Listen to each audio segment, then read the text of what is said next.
Hell yeah, guys. What is happening? The Capitalist here with DotaLive.net and bringing you the Gamer University number two. This is the qualifier number two. This is at the end, teams win $150, but they also get a chance at the Gamers University Invitational, which is a $10,000 prize pool. So very exciting. We're going to go ahead and go into game one, which is going to be Skill Difference versus Team Polite. Unfortunately, we started switching around games all over the place. Complexity is doing TPL right now, so that game is being delayed. And then we were going to do Hydra. That game got forfeited, so now Skill Difference versus Impolite. This should be a pretty exciting game, and we're already going to the bans already. But before I go in that, my co-commentator today, Believers Exiled. How you doing, man? I'm doing well. I'm ready to watch some Dota until I have my own tournament coming up in a couple hours. I'm just ready. Oh, which tournament is that? I'm playing in the ECAL qualifier tournament today. Oh, that's right. That's right. Yeah, see, I was wondering why you guys weren't on this list. I was like, what? Exile failed once again to get in a tournament. But you got ECAL. Very well. That's respectable. Yeah, all right, we got bans coming out. We got Lycan, Furion, and Chen being banned out by Impolite. Panda, Spider, and CK being banned out by Skill Difference. And we saw, of course, the first pick being Darkseer over Leshrac or Invoker, interesting enough. But Leshrac Tidehunter was the pickup by Impolite. And that gives Skill Difference, Invoker, and one other pick now. What do you think about those picks? Impolite opting for straight out with Leshrac, who is a very common, first pick area, but the Tidehunter over the Invoker. Do you think that's actually just they want that big team fight, or maybe they don't have an Invoker player? What do you think's going on there? Could be a mix of both. They could also opt to farm the Tidehunter. Not many teams do that nowadays because, I don't know, it went in style and then it went out. But, I mean, I guess it's a chance to see a farming Tidehunter, possibly. And, I mean, sometimes people just don't have Invoker players on their team, and it's just they need to practice it. So, hopefully, they gave it up for a good reason to have a good Tide player. And I guess we're going to see. All right, well, we're getting very low on Skill Difference's bonus time. 7 seconds left, and they pick up the Shadow Demon. So, of course, one of the, in my opinion, one of the best supports in the game right now. Just so absolutely strong. He can scale into the late game, unlike many supports that can't. His abilities such as Disruption and Soul Catcher stay very, very good, if not get better throughout the game. So that is something to look out for, and that brings up Impolite's final and third pick before we get into the second banning phase. What do you think about Skill Difference's lineup so far? 5 seconds remaining. I mean, it's pretty standard. Obviously, they're probably just gonna have massive team fight with Darkseer and Invoker. That combo is just so dangerous all game long. Like, you just have massive team fight with Vacuum and any combo that Invoker can set up, and then you just have a standard like counter initiator. If they ever try to go on anybody on Skill Difference side that's out of position, Shadow Demon can just disrupt them, and they can completely turn the fight around with the heroes they have. So I mean, it's just normal picks for Dota right now. I'm not really shocked by anything. I guess we'll just have to see how it all turns out. Yeah, I mean, both teams kind of going kind of standard here. It's just that as Skill Difference is more common. I mean, for Darkseer being first pick, that's a little interesting they chose that over, say, Invoker. But, overall, I mean, those were the probably best picks left open to them. Meanwhile, Impolite is going for something that just looks like they're going straight up some sort of team fight lineup. Now that they've got Leshrac, Crystal Maiden, and Tidehunter, I mean, they still need their solos left over, and we're probably going to see that banned out by Skill Difference, banning out the Night Stalker. Interesting enough, they want to take away that big snowballing hero with the ganks that he can provide, and I can see what they kind of fear there. Getting those silences off and just destroying everything during the nighttime. If he's allowed to snowball too much, he could just carry his team into Leshrac, getting those items to make him tanky enough and just win those team fights that way. So I can see what they fear from a ganking Night Stalker in that solo mid position. Yeah, Night Stalker is definitely one of those heroes that completely controls the game at the 6.5 minute mark. As soon as it hits nighttime, you're either going to completely crush the map with just like Night Stalker. His roaming potential is just so strong early game. But if the enemy team has wards up, he kind of sometimes becomes useless. And I don't know, I guess Skill Difference just doesn't have faith in themselves playing against the Night Stalker. They're just not practiced against it because He is, like I said, he is a very strong hero, or he can be very weak, just Then determined we're on how the probably going enemy to see team that ban. reacts with teleports and wards and everything, and sight on the map. Now, Impolite has taken away some hard carries, taken away the Animage. First of all, we're going to see Morphling, interestingly enough, banned out by skill difference. Of course, that would make, I mean, that's pretty much the Wombo combo. I mean, CM Morphling mid is a very common dual lane. And then, of course, they have combined with some very strong team fight that'll allow them to win those early team fights around the 20-25 minute mark. And hopefully that allows Morphling to get up some CS, get up some farm, and then be able to get those big items that will allow them to win the rest of the game. So, taking away that hard carry, and now very last ban left for Impolite, and I'm guessing that they're going to ban another hard carry here. I mean, anything that can really take them to late game. I don't know. Do you think Impolite is just going to go all in with this kind of team fight push strategy, or do you think they're going to even it out with some sort of farming carry? Um, it's hard to say. I think with what they're doing right now, they're probably gonna pick up a carry just to be safe because they have a Tide Hunter and they have a Leshrac, so they pretty much control team fights. So I would assume they're probably just gonna pick up like a maybe like a semi carry like Priestess, the Moon, or Mirana, whatever she's called in this game. I mean, they could still do even a semi carry Windrunner. They could just go DPS items. They have a couple. They have a lot of options left open actually, just because of the picks. They're so open to anything right now. Entire team pick. Now, what do you think about Void? Recently, we just see him banned out. Recently, we've been seeing him in a couple of competitive games now. Teams have been branching out a little bit with their hard carries, and always thought that Void would be a great little counter to the meta that's going on right now. But what do you think about Void overall as a hard carry? Void's one of those heroes that you have to have a lot of farm with for him to completely like change the pace of the game. Like he's not like anti-mage. He doesn't have a blink around every 6 seconds and just constant DPS. He has a time walk. It's a 12 or 13 second cooldown. He has a chronosphere, and chronosphere obviously is one of those big skills that can completely change the game. But in the chronosphere, it's a 5 6 second lockdown on a couple of heroes, but he has to burst them down, and that means that he has to have farm. And if he doesn't have farm, he can't do it. He's not one of those heroes. So Void's gonna be one of those heroes that the team has to practice a lot to get him a lot of farm with and play 4v5 until he's ready to come out to the fights. So I think that's Yeah, why he he's does not seem really to seen be. picked up. Remaining. He does seem to be very temperamental when it comes to his usefulness in team fights. It's all around that ultimate, and if he doesn't have that ultimate, he's just pretty much forced to just sit there in a side lane and farm and farm and farm. The only time he can really teleport to team fights is when he does have that ultimate. Otherwise, he's pretty much useless. He's just going to get kited around, CC down, maybe only get a couple of auto attacks off. We're going to see Enchantress picked up by skill difference with that Chen band out. That's a very strong pick coming out. Nice little support coming in, and they're going to be able to throw in some ganks and put a lot of pressure on it Impolite during this early laning phase. I'm going to wonder how that's going to really transfer once they get outside of the laning phase. They don't really have any sort of push. So my presumption is they're well, actually, Queen of Pain being picked up. So unless Impolite here goes for a really hard carry, the biggest carry that they have is Mirana, followed up by the Leshrac. So it's all depending on what Impolite is their final pickup here. But skill difference, what do you think them grinding out with the Queen of Pain and Enchantress? I think that's actually a really. It seems like a really different pick to people out there. They might not understand exactly what they're doing, but I think they're gonna do is they're gonna dual lane that Queen of Pain with Shadow Demon. And for anybody that doesn't know, that is a really annoying lane for anybody laning against it. The Shadow Strike and the disruption and everything, they're just so slow, and then they can be blocked a wall, Shadow Strike and Soul Catcher on them. They're just gonna be slow with images attacking them. It is a really strong lane. And then on top of it, they have an enchant in the jungle, so whenever she ganks, that's just it'll more than likely be a free kill. If assuming they're going to put Clinks up there now, if they have sense, that's more than likely going to be a free kill. And they can push towers really easily with that lane too.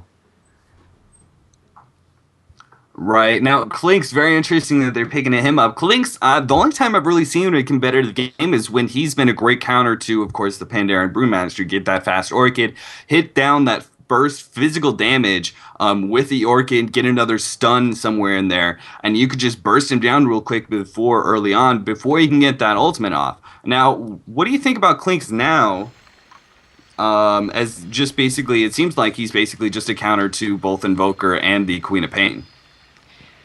I mean, he's Klinks is another one of those heroes that you really have to practice with because he can be like he can take over the early game. If he farms a 15, well, anything under a 15-minute Orchid, he can absolutely destroy an enemy team just running around in their jungle and Orchiding them and attacking them.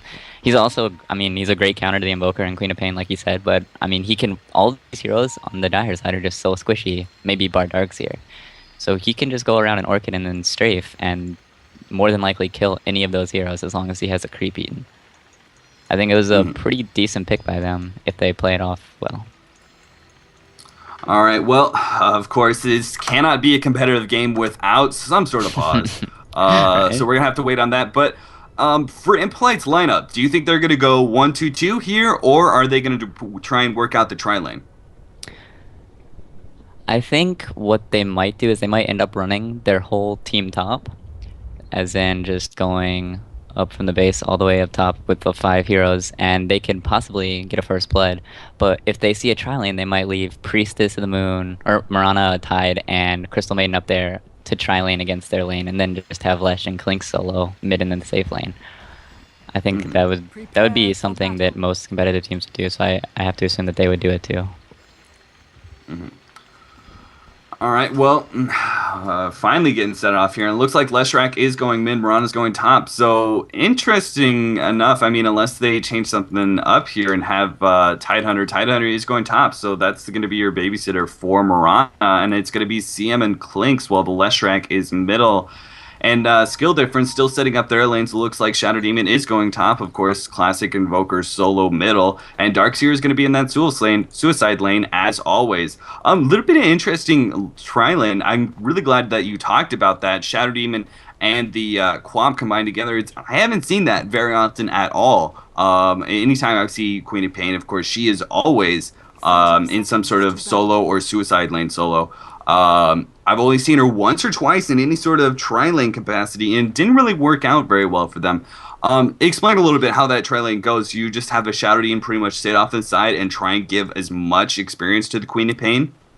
Yeah, what they're gonna do, I'm gonna assume, is they're gonna have the Queen of Pain get level 2 solo in the lane, and then Shadow Demon's gonna run up top, and he's gonna sit like just to the left of the big camp and just try to harass them out of lane. Maybe they might also have a lane ward. I think he's gonna bring a ward, and they're gonna have a lane ward. And anytime that Shadow Demon sees it, he's gonna call out like, "Let's go on this target," and Queen of Pain's gonna blink and Shadow Strike, or he might disrupt first, and then she's gonna blink Shadow Strike, and the target's just gonna be so slow with images beating on them. And then on top of that Soul Catcher, that's an extra 20% damage at level 1. It's going to be such a large amount of damage. And even with that Tidehunter, despite him being like so tanky at level 1, it's still going to be a really easy kill.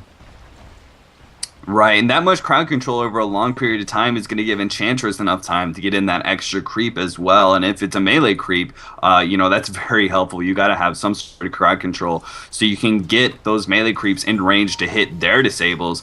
So we're going to see that, of course, Leshrac versus Invoker middle. And I'm actually, sorry guys, mess with the audio settings real quick. So, alright, that should be good.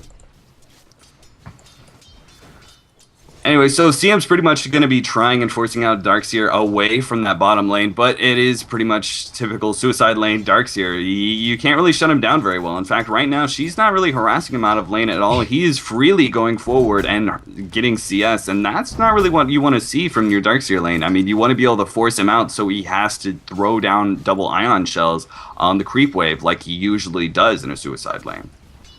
Right, and I don't know, even with this lane, like having a Crystal Maiden down here in the Darkseer lane, like you said, he's still just running up the creeps like he is right now and just attacking them, getting CS and everything. She's not using skills on him, and she's in the complete wrong position. Oh, and top. Oh, yeah, top we got going on Tidehunter. They slowed him down already, and he's gonna go down for first blood. Easily a pickup there. Not even requiring a really good creep, other than Satyr, some sort of stun or anything like that. Just those long disables combined with that Soul Catcher, that many things beating on him, he just goes down so quickly. Now, do you advise maybe they move the Tidehunter out of this lane, or should they keep up with this 2-on-2? Actually, Mirana's getting jumped on. Nice little block coming down, and there goes the net, and with no blink whatsoever, no leap, she's gonna go down once again. Skill Difference already picking up 2 easy kills at that top lane. That's just the power of Soul Catcher right there. And Tidehunter also got the combo. Like I said, he just got disrupted, and then Enchant and Queen of Pain both went on him, and they killed him so easily. And now they get a huge creep wave and they start pushing. And this is what I was talking about. This tri-lane it's not seen too often, but when it's run, it is unbelievably strong. And as for Tide moving, I just think they should shift Crystal Maiden up because she's not even accomplishing anything bot. If they move her up there, it's gonna be a lot harder for them to kill all of them. Yeah, I mean, the fact that she's not forcing out the Darkseer, she might as well be useful somewhere. It's just really unfortunate now because now they have a bit of an experience loss and a really big gold loss now. Tri-lane v Tri-lane, and they're going for tier 2s now, spawning out the extra skeletons with the Troll Warlord. It's just great pushing power right there. I mean, the skeletons just do so much damage so early on, and they're going to start threatening this tier 2. They're not going to be able to take it right away, and Enchantress going to have to go back into the jungle. But it is a decent amount of chip, and if they get another nice little gank like that, again, I could easily see the tier 2 falling with two big jungling creeps. Yeah, they're gonna try to pull the lane back, I think, and let Queen of Pain get a little more experience so she can get level 5, maybe 6, and then they're gonna try to do it again. Or they might even just have Shadow Demon go with the enchant and smoke gank and just go around and kill them. Well, there's the Crystal Maiden shift top that I was talking about, and that was a good move by them. They should have probably done it earlier, but now that she's there, Skill Difference is gonna have to play a little bit more passive. But now if you look at the bot lane, Darkseer is out farming the Clinks, and that is not what you want at all. That is really not good for Team Impolite. Yeah, all around, it looks like the laning phase is seriously going Skill Difference's way. Right now, Darkseer is 15-0, 16-0 now, while Clinks is just 11-1. Really unfortunate, and of course, Invoker in middle, you gotta be 11-2 right now, so a little bit farther behind than I would have imagined him to be, especially with that early start out of phase boots. It really should be lasting a little bit better, but other than that, Leshrac is 25-8, and I'm really surprised he's winning that lane so hard, considering he doesn't have Lightning Strike. Like, that's purely auto attacks that he's winning that lane with. Yeah, I'm not too sure how Invoker is losing. I mean, it could be because he possibly went Wex instead of Exort. A lot of Invokers opt to go Exort for easier last hits. But even then, I don't know. I don't understand how he's losing. If he had like maybe one more level in class, he could just use Cold Snap on him and just harass him out of lane. And that's what I think that's what he should do. But I don't know, now he's just especially considering he did get that claw right off the bat, which is a typical Exort build. And I was kind of surprised he didn't go that, considering the Sunstrike would just be another little bump their way in this tri-lane v tri-lane. Yeah, I'm not too sure. I mean, he's opting to go the Wex build, which means more than likely he's going to go Tornado EMP. And that's a really good build against a Tidehunter or any melee Initiate for that matter. If they have, like, if any team ever has a Beastmaster, a Nerfshaker, a Sand King, or a Tide, you just Tornado EMP that target, and they're pretty much going to be out of mana until they have mana boots. So it's a good build. It's not helping him out mid as much as he would like it to. And now they've moved that CM back to bottom lane where, once again, especially now that Darkseer has this huge experience advantage over the CM, there's no way she's going to be able to harass him. Not that she's even trying. So now it's pretty much, once again, the 2v2 at top up until the Enchantress is ready to gank once again, which she seems pretty content with just jungling right now. They've already won their lane. Really, they just need to get Queen of Pain some experience. But other than that, middle's the only lane that's really losing for them right now. Mirana and Tidehunter have like very little CS. 17-3. I'm actually a little bit surprised Beppo has as much CS as he does, considering how scared they've been in this lane. Yeah, I think she has the CS because Skill Difference didn't pull the lane back. Like, if they would have double pulled the single pull, or double pulled the small camp and then pulled it back, the lane would have been way further up for them, and they could have played more aggressive. But now the Enchantress is going to do something smart. She's going to smoke around, and Impolite doesn't have wards up. So they're probably going to go on this top right here with this troll, and probably get a kill, maybe 2. Yeah, absolutely. I mean, at the very least, one hero is going to go down here. I believe Mirana has already blown her leap. That is on cooldown, so they're going to be able to net him. Enchantress, there she goes. She's now turning around, and there goes that Mirana so quickly going down. Enchantress already going for that Aghanims. Already has the point booster That's just rather ridiculous that 7 minutes in that your Enchantress is already building towards an Aghanim's. I mean, that just goes to show they're absolutely winning the lanes. Their Enchantress is getting really good farm. Every single time she's attempted a gank, it has worked out, which is the worst thing as an Enchantress. Darkseer getting kind of low. He might get a couple more shots here. The tower is going to finish him off. That was really surprising that the tower did so much. And Leshrac goes down at top. Arrow is going to miss as well. The Disruption Illusions block that. And they're going to go for this tier 2, though, nonetheless. Even though their Leshrac is down, they're going to keep up on the tower. And if they're not careful, they're going to put it in deniable range, and they might not be able to pick it up. Queen of Pain is going to man up on it and start going. Disruption does go down. A couple more auto attacks, and they get the tower now. Tidehunter trying to get away from all the Soul Catcher damage. Look at the slow. Look at the damage that's being output. One more hit, and he's going to go down. It's just really ridiculous. I mean, CM, no teleport whatsoever, did not come to that tier 2 at all, even though 4 heroes were there. They could have had... With the Leshrac, they could have had CM teleporting in as well, and that could have been a 4v3 rather than just a 3v3 and losing your Leshrac and the tower. Yeah, I don't understand. The CM doesn't even have a TP in her inventory. I think she just wants to save up for boots. I really think she just wants some boots because it's almost 10 minutes and she doesn't have any. Let's see, does she pick them up here? Well, hopefully with those boots, maybe she'll make something happen because right now that TP really not having that TP just kills her team so badly, and so she's gonna have to make something happen with those boots because right now it's a 5,000 gold lead for the Dire. Experience is very similar, 2,000 gold lead. And you know, Darkseer is pretty much free farming at bottom against this Clinks. Clinks having a little bit of a hard time last hitting. He's 30-2 right now. So hopefully he's going to be able to make something happen somewhere in the mid game. But right now, of course, he's just going to be farming that lane. And I think Skill Difference is going to start putting in a lot of pressure. And Clinks is not going to be able to do a whole lot about it. He's not a hero that comes in early at all. Leshrac is going to go down here. Easy cleanup. Just setting up with the disruption. He just can't be anywhere close to that Shatter Demon. Because you know, once that disruption goes off, there's going to be follow-up. Especially with the Queen of Pain. Yeah, the combo is just so dangerous. You're not safe anywhere on the map with the Shadow Demon and Queen of Pain. If they're roaming together, not even roaming, but if they're anywhere near each other, you know there's gonna be at least one kill, maybe two. Just because Queen of Pain and Shadow Demon, Soul Catcher, Disruption, and the amount of damage Queen of Pain can put out in a matter of seconds is it's huge.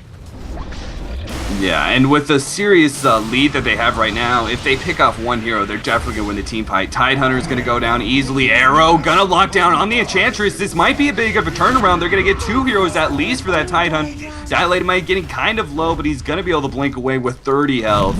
And maybe they might be able to pick up the Invoker. The Tornado is slowing them down a bit. Leshrac trying to get a hard time, trying to get close enough for a stun. Nice little vacuum coming in from that Darkseer, trying to delay the team as much as possible. And Derp does get off the Ghost Walk, so he's going to be just fine. So at the very least, they pick up 2 little kills for that Tidehunter. But they really needed to get more of a pick off there in order to really start turning around the advantage that Skill Difference has right now.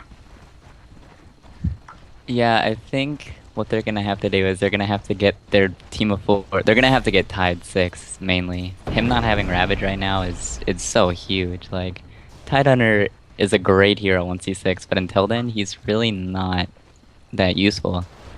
And while they're gonna have to like push pressure on top of Skill Difference so Clinks can farm, and Clinks needs to stop missing CS to like start going. He needs to really just farm a lot, and he'll be able to help him out eventually. 3-second arrow landing on the Queen of Pain, but I think that just they can't make anything happen, but at the very least it'll help them survive. The Purge does go off, but it finally wears off, and it looks like they're going to be just fine unless the Tornado hits, but it's not long enough, and they are already dodging it, so they're going to be just fine. They're going to group up 5 middle here, and I believe just force down this tier 2. And maybe force the team fight as well, which really they can at this point. They have enough of an advantage with the Darkseer coming in now as well. Easily with a vacuum setup and this EMP Tornado combo. They just get one of those off and the team fight is pretty much over. Impolite's not going to have any mana and they're not going to be able to defend the tower at all. So tier 2, gonna go down here real shortly. Invoker, I think he's just baiting it out, trying to get them to go on him, but the rest of his team not anywhere around, and they freely give up that tower, not even trying to go on the Invoker at all. They're gonna try and gank the Clinks here at bottom, but he's already wind walking away. That extra movement speed is definitely gonna help him live, and he's gonna be just fine. Them giving away that tower was not necessary at all. They could see the Queen of Pain just farming top, and I'm pretty sure the 2 bot were in sight from the Clinks, or from the ward they just had that just ran out. They could have definitely at least tried to deny the tower instead of just letting it fall to that Invoker. Right, well, it looks like Clinks is going to be going for that medallion, so maybe he's going to try and get in this a little bit earlier. Nice little tornado EMP, immediately stopping the push, coming in from middle. They don't have any real skills coming out from the Mirana anymore, so once they just get 1 or 2 heroes in middle, they should be able to defend this tower, but instead it looks like they're going to trade. They're going to take the bottom tier 1 in exchange for the middle tier 1, while jumping on the Clinks as well. Who is going to go disrupted down. And then purge the sentry ward is just a free kill. And that Clinks has not used his ulti on any creep. And the thing about that is that his ulti, when you eat a creep, it gives you like a bonus 500 to 600 HP if you just go into the jungle and eat one. And it gives you a 50 damage bonus. That is something that he should really be doing because it is such a great survival tool. Even if they go on you like that, he probably still would have lived because the extra 500 HP is like a free 2 bracers. It's a whole lot of health. Alright, well, maybe we'll see yet another gank from this bottom lane. Leshrac getting a little far out there versus this Enchantress. Enchantress already with phase boots, getting a slow off, and now this Leshrac's going to fall. They're going to get Soul Catcher, followed up by the stun. The vacuum comes in. They might not be able to pick up this hero. Tornado coming in. There he goes. He's going to go down. Oh, he actually lives with 4 health. The Tidehunter gets his ultimate off, and that's going to be purely defensive. They cannot jump on them at all. So they saved the Leshrac 4 health. But now Skill Difference is all set up to go on this. Even Queen of Pain's just going to immediately jump in and seize the opportunity to pop the Crystal Maiden. She's going to be going for that Necronomicon. So that's just going to absolutely destroy Clinks when she does get up that up to level 3. And they're going to take the tier 2 at bottom. I don't think that Impolite is going to try and challenge this at all with a 4-on-5 situation. There's no way they can. They don't have Ravage anymore because, like you said, they used it to save that Leshrac.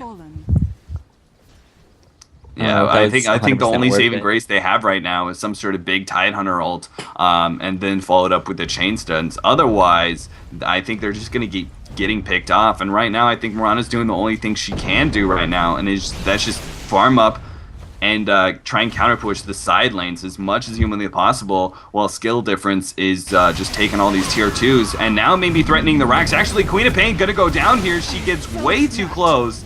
And Crystal Maiden just frostbites her, and they just chain stun her down. That was a little bit of sloppy play, but the rest of the team is going to pick up the Roshan, and I think they're easily going to pick that up. 15 minutes in, you don't normally suspect that there's going to be a Rosh pickup, and they have no vision whatsoever to see that happening. And they can't stop it. Even if they knew, there's nothing they can do because they don't have Ravage for another 45 seconds. Well, it looks like they're going to get a little aggressive here and try and get some vision up, but they definitely have no idea that Rosh is going down. They're just trying to protect the CN to get that vision up and hopefully help stop some of those ganks. Queen of Pain is going to be there to help finish off the Rosh, and I'm presuming that they're going to give it up either to Queen of Pain or Invoker, and it is going to be Queen of Pain. Yeah, and I think that was the best choice because this Invoker, I mean, he has Ghost Walk. I don't think anybody... Nope, nobody on the Radiant side has Dust or Sense. So that if he Ghost Walk, I think he's just going to be just fine. And they have Disrupt on him just in case. He's probably going to be the one getting focused by the Radiant team, in fact. So SC's probably just going to Disrupt him. And Queen of Pain, now that she has an Aegis, it gives her the ability to be just somewhere mobile, somewhere ballsy, just like the actual initiate for the team. She can just blink in, and if she needs to, she can waste that Aegis because she just respawns in 5 seconds, and they can just go on the fight with that. Mm-hmm. Yeah, and it seems like Skill Difference, I mean, all they really have to do right now is just control the map. And, actually, Queen of Pain is going to try and jump on this Leshrac once again. She backs off. Very smart idea getting away from that. And Mirana actually getting kind of low. But once they get these basic items, once they get their 2 Aghanims, both on Invoker and Enchantress, who already has hers actually. 17 Wow. minutes in, Enchantress has an Aghanims. That's just That pretty much. is that is really fast. Yeah. I mean, in competitive game, usually you would see Enchantress pick it up maybe by the 35 minute mark, just because she's usually helping out with wards, and she's usually ganking, and normally not all of those ganks pay off, but every single one of them have paid off for the Enchantress, and I mean, that just can't happen. You gotta have some vision up, you gotta have some sort of awareness of when the Enchantress is ganking, and just play it safe when she's attempting to do so. They're going to pick up Pipe as well on Darkseer and the mech on Shadow Demon. Once they have that, they have a huge amount of team fight. I don't think they need to wait for Necronomicon level 3 on Queen of Pain. I think they could just go without it, because with that much team fight, that much damage, they just have so many items. Such a gold lead right now, 5,000 gold lead for the Dire. And this is only 18 minutes in, so it's not as big as I expected it to be. Oh, whoa. Excuse me, that was the experience gold lead. 12,000 gold difference. Jesus, no wonder. I was like, whoa, what are you talking about? I was like, what? It's I don't know. But it looks like Leshrac and Mirana are going to picked off here. Hopefully one of them can escape, but definitely one of them is going to go down here easily. Tornado hitting the Mirana. They're going to jump in on the Leshrac, but Darkseer opting to go for the Mirana instead. And it looks like Leshrac is going to be just fine versus that Purge. Unfortunately, they're just waiting. Mirana has no tele whatsoever. They're just gonna, yeah, they're just gonna vacuum down the trees here in 1 second, and unless they think she had a teleport scroll. Oh, that's gonna be that's gonna be a bit of a misplay if they didn't check her inventory, which it looks like they didn't because they're not killing her. Oh, the courier's sending a teleport to her now. Wow, so Mirana's gonna go off. That really should have been some sort of guaranteed kill. I mean, they could have jumped on the Leshrac, but if they were gonna go for that Mirana, he really needed to save that vacuum. That and obviously check inventory slots. That's always a key. Yeah, they miscommunicated a little bit and didn't get the Lesh kill, and then yeah, they just didn't check the inventory. It's a little bit of a misplay by skill difference, but I don't really know if it matters at this point. Right now, they're pushing in every lane. Like, look at top. The creeps are just in the base almost, even though they just pulled them and killed them. But bots at their front door knocking, and so is the mid lane. So I just think they're just playing really passive right now and just waiting to farm up more items because they have the ability to. Invoker has Ags and Queen of Pain has Necrobook 3. Yeah, she just picked up the two recipes now for Necrobooks. So, I mean, once they have those 2 items, it would be nice if they can get the mech and the Aghanims on Invoker and Shadow Demon. But in the meantime, they can try and crack open the base, or they can just control the map. And obviously, the safer play would just be to control the map right now. Invoker just picked up his Aghanims from the chicken. Alright, very nice. And they pop Necrobook 3 already, taking away the Tidehunter. He has no Ravage now via that EMP.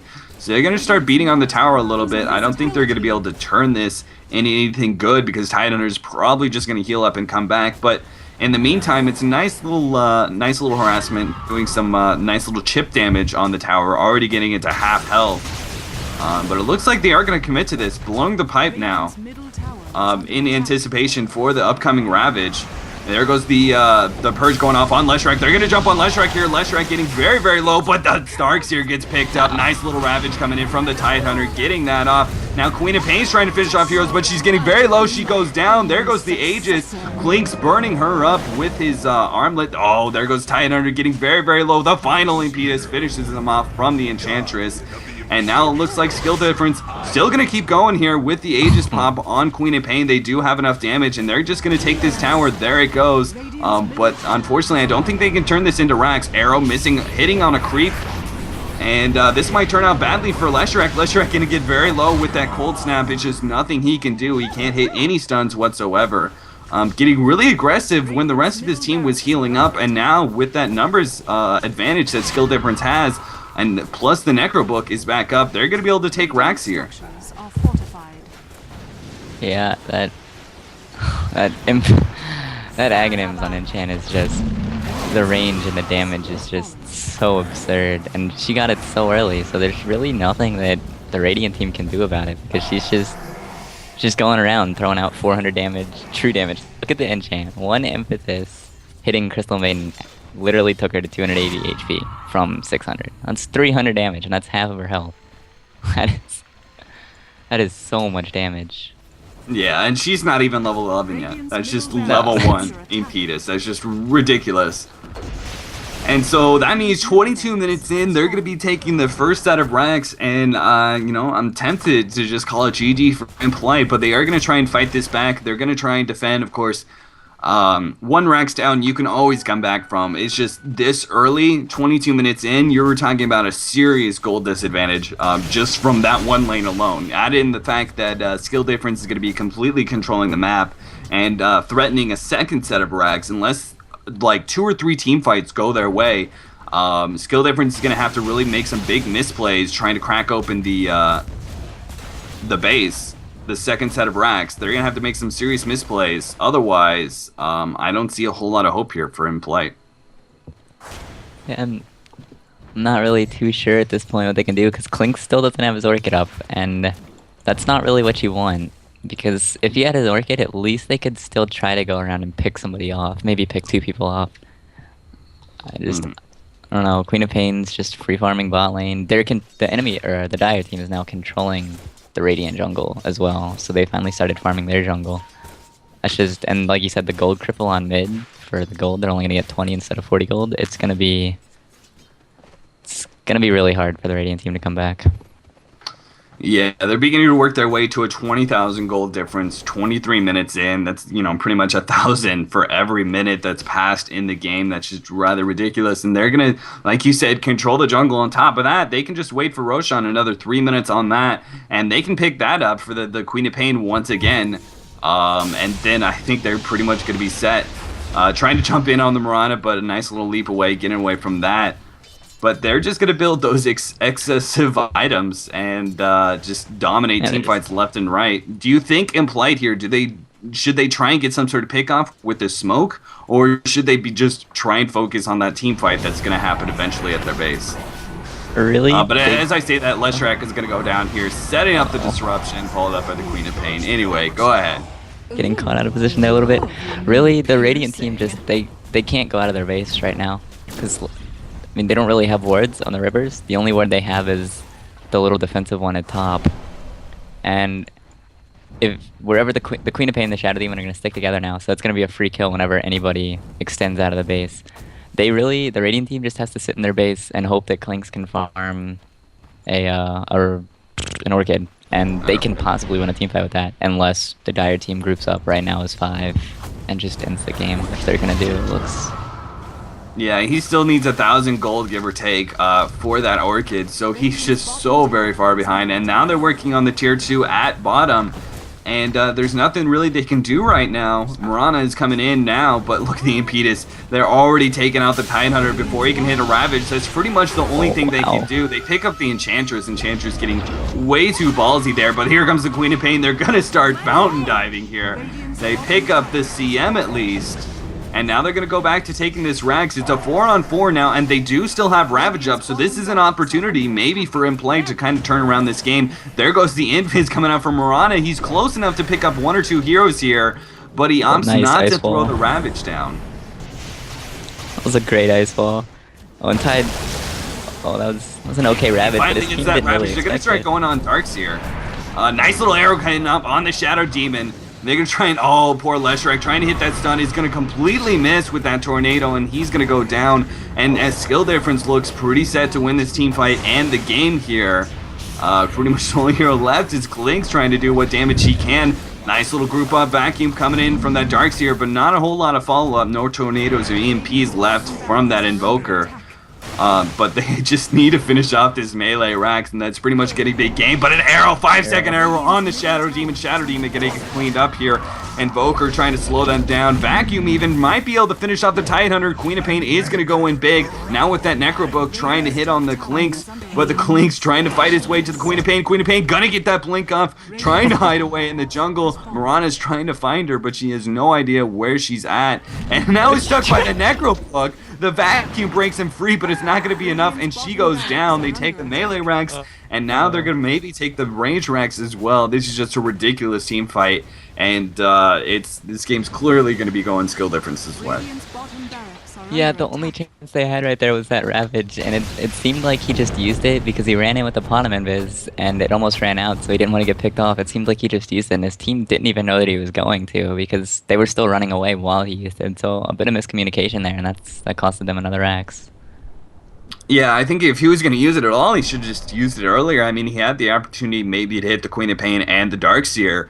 I'm pretty sure those two would have been able to pick off if he used it earlier. G-call. But there goes the GGs. Impolite is going to be calling it, so they're not gonna keep going, and I'm glad to see that. So we're gonna go on to round 2. Skill difference is going to keep going, and I believe we might just follow them because I believe they are either facing Hallyu or let's see, they're facing Hydra in round 2.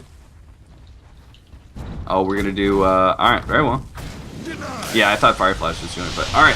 So we're gonna move on to round 2, guys. We're gonna take a short little break, but don't go anywhere, guys. We'll be right back.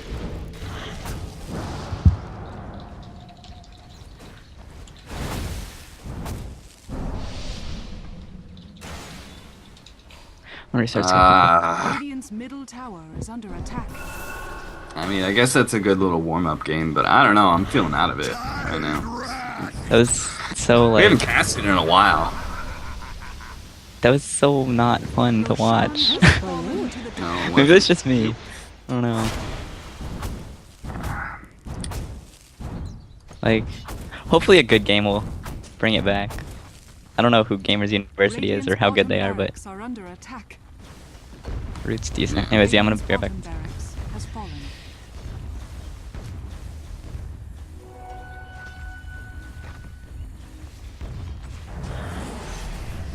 Radiant's middle tower is under attack.